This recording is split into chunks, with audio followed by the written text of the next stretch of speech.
తెలంగాణ పంచాయతీల్లో ప్రత్యేక అధికారుల పాలనకు హైకోర్టు బ్రేక్ వేసింది. పంచాయతీలకు ప్రత్యేక అధికారుల్ని నియమించడం రాజ్యాంగ విరుద్ధమని హైకోర్టు స్పష్టం చేసింది.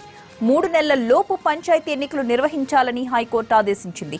ఇవాళ్ల నుంచి 3 నెలల వరకు మాత్రమే స్పెషల్ ఆఫీసర్స్ ని కొనసాగించాలని, 3 నెలల్లో ఎన్నికలు నిర్వహించాలని హైకోర్టు ధర్మాసనం ఆదేశించింది. ఆలోపు ఎన్నికలు నిర్వహించడానికి ఏర్పాట్లు చేసుకోవాలని సూచించింది. మరిన్ని వివరాలు మా ప్రతినిధి కమల్ అందిస్తారు. కమల్, హైకోర్టు ఆదేశాల పూర్తి సారాంశం ఏంటి?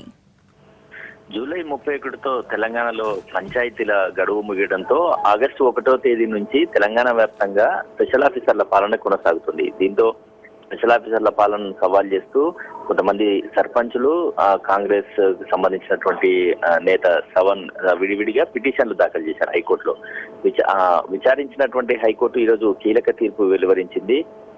అసలు పంచాయతీలకు స్పెషల్ ఆఫీసర్లు ఉండడం అనేది రాజ్యాంగ విరుద్ధం, వెంటనే పంచాయతీలకు ఎన్నికలు నిర్వహించాలంటూ కూడా హైకోర్టు స్పష్టమైనటువంటి ఆదేశాలు జారీ చేసి 3 నెలల పాటు పంచాయతీలకు స్పెషల్ ఆఫీసర్లు కొనసాగవచ్చు, ఇప్పుడు 3 నెలల లోపు ఎన్నికలు నిర్వహించాలంటూ కూడా ఆదేశాలు జారీ చేసింది. గతంలో ప్రభుత్వం బీసీ గణన తేలిన తర్వాతే పంచాయతీ ఎన్నికలు నిర్వహిస్తామంటూ కూడా హైకోర్టుకు నివేదిక సమర్పించింది. కానీ పిటిషనర్లు మాత్రం పాత జనాభా బీసీ గణన ప్రకారం ఏ విధంగా ఎన్నికలు నిర్వహిస్తారు, కొత్త గణన ప్రకారం ఎన్నికలు నిర్వహించాలంటూ కూడా హైకోర్టుకు స్పష్టం చేశారు. వీటన్నిటిని కూడా పరిశీలనలోకి తీసుకున్నటువంటి హైకోర్టు విచారణ జరిపిన తర్వాత అసలు స్పెషల్ ఆఫీసర్ల పాలన పూర్తిగా రాజ్యాంగ విరుద్ధం, వెంటనే ఎన్నికలు నిర్వహించాలి, 3 నెలల లోపు ఎన్నికలు నిర్వహించాలి, ఆ 3 నెలల వరకు కూడా తప్పనిసరి పరిస్థితులు ఉన్నాయి కాబట్టి స్పెషల్ ఆఫీసర్లు కొనసాగేందుకు అవకాశం కల్పిస్తున్నామని చెప్పి కూడా హైకోర్టు స్పష్టం చేసింది. అంటే ఇక గతంలో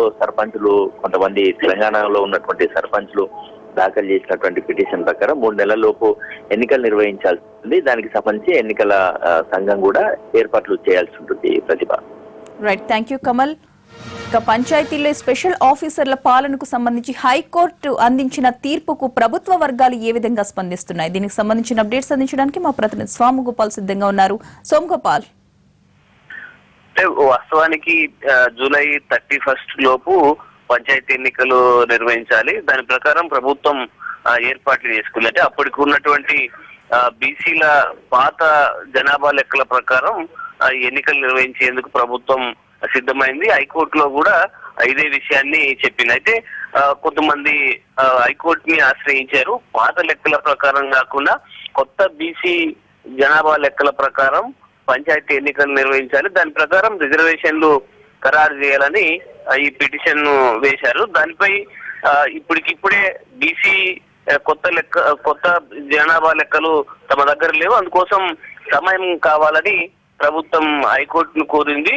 దాంతో ఆ విషయం అలాగే ఉండిపోయింది. దీంతో ఆగస్టు 1 నుంచి ప్రత్యేక అధికారుల పాలనను రాష్ట్ర ప్రభుత్వం తీసుకొచ్చింది. ఇప్పుడు దీన్ని కేవలం 3 నెలల పాటు కొనసాగించుకోవడానికి హైకోర్టు అనుమతించింది. అలాగా ఎన్నికలకు సంబంధించి ఈ జనాభా లెక్కలు పూర్తి చేసి ఎన్నికలు నిర్వహించాలని ఇవాళ హైకోర్టు ఆదేశించింది. దీనిపై ప్రభుత్వం న్యాయ నిపుణులతో చర్చిస్తుంది.